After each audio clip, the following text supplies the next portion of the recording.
السلام علیکم ناظرین، میں سید عامر حنیف، آپ دیکھ رہے ہیں گواہ نیوز۔ تلنگانہ حکومت نے تمام تعلیمی اداروں کو 1 فروری سے کھول دینے کا اعلان کیا ہے۔ تلنگانہ حکومت کی جانب سے کورونا کے معاملات میں اضافے کے پیش نظر تلنگانہ میں تعلیمی اداروں کو 30 جنوری تک تعطیلات دے دی گئی تھی، تاہم کورونا کے کیسوں میں کمی کے باعث تعلیمی اداروں کو دوبارہ کھول دینے کا فیصلہ کیا گیا ہے۔ اس بات کا اعلان وزیر تعلیم سبیتا اندرا ریڈی نے کیا۔ قبل ازیں ریاستی حکومت نے 8 تا 16 جنوری تمام تعلیمی اداروں کے لیے تعطیلات کا اعلان کیا تھا۔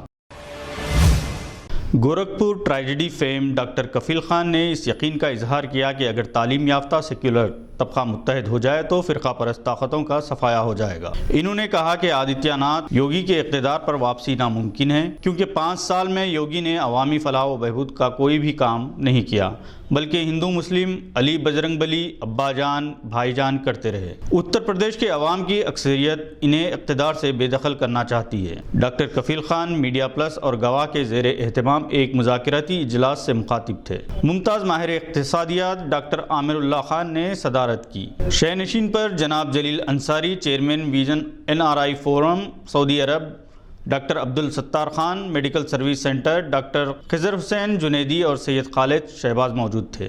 ڈاکٹر کفیل خان نے کہا کہ حالیہ کووڈ بحران نے ہندوستان کے ہیلتھ سسٹم کی ناکامی کو بری طرح سے بے نقاب کیا، اس لیے وہ ہیلتھ فار آل مہم چلا رہے ہیں۔ اس کے تحت ان کی کوشش ہے کہ شمالی ہند میں جہاں عوام کو طبی سہولتیں میسر نہیں ہیں، انہیں 2-3 کلومیٹر کے حدود میں یہ سہولتیں فراہم کی جا سکیں۔ ڈاکٹر کفیل خان، جنہیں آدتیہ ناتھ نے گورکھپور کے ایک ہاسپٹل میں آکسیجن کی سپلائی ختم ہو جانے سے پیدا شدہ بحران میں انسانیت کی خدمت کے صلے میں 500 دن جیل میں رکھا تھا، اپنے پر ڈھائے گئے مظالم کی داستان انہوں نے کتابی شکل میں پیش کی، جس میں انہوں نے عدلیہ، پولیس، میڈیا اور آدتیہ ناتھ کے تعصب پر بڑی بے باکی اور جرأت کے ساتھ قلم اٹھایا۔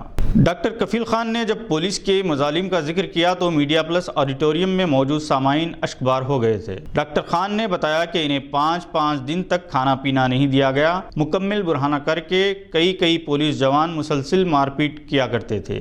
وہ بے ہوش ہو جاتے، چیختے چلاتے، بھوک کی تاب نہ لا کر انہوں نے اپنے قمیص کی آستین کو کھا لیا تھا اور گھاس اور پتوں کو چبا لیا کرتے تھے۔ پولیس ان سے اصرار کرتی کہ یوگی کے خلاف اپنی زبان بند رکھے، مگر کفیل خان نے تمام ظلم سہے مگر ہمت نہیں ہاری۔ انہوں نے کہا کہ وہ اس لحاظ سے بہت خوش نصیب ہے کہ اتنے مظالم سہ کر بھی وہ زندہ بچ گئے۔ ان کے بھائی کو 4 گولیاں ماری گئی، وہ بھی بچ گئے۔ کووڈ میں ضعیف افراد کو باہر نکلنے سے منع کیا گیا تھا۔ ان کی ضعیف والدہ علی گڑھ پولیس اسٹیشن سے الہ آباد ہائی کورٹ اور پھر دہلی کی سپریم کورٹ تک دوڑ دھوپ کرتی رہیں۔ ان کے خلاف 8 مرتبہ انکوائری بٹھائی گئی، سب نے انہیں بے قصور قرار دیا، اس کے باوجود ان سے نوکری چھین لی گئی۔ ان کے پاس زمینات ہیں مگر یوگی کے ڈر سے کوئی اسے خریدنے کو تیار نہیں۔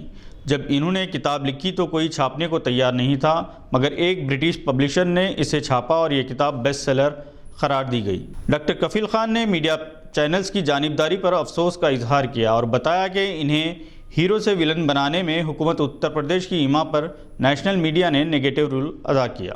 انہوں نے سیاست میں حصہ لینے سے متعلق ایک سوال کے جواب میں کہا کہ اگر انہیں دلچسپی ہوتی تو وہ ہندوستان کے مختلف شہروں کے دوروں پر نہ ہوتے۔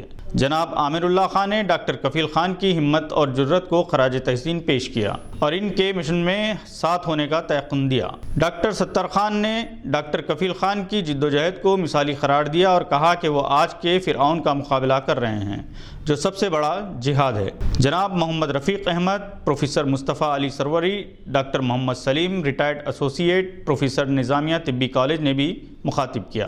سید خالد شہباز نے نظامت کے فرائض انجام دیے اور ڈاکٹر کفیل خان کی جدوجہد سے بھرپور زندگی پر بایوپک بنانے کی تجویز پیش کی۔ آج کے بلیٹن میں بس اتنا ہی۔ امید ہے کہ آپ نے ہمارے چینل کو سبسکرائب کر لیا ہوگا۔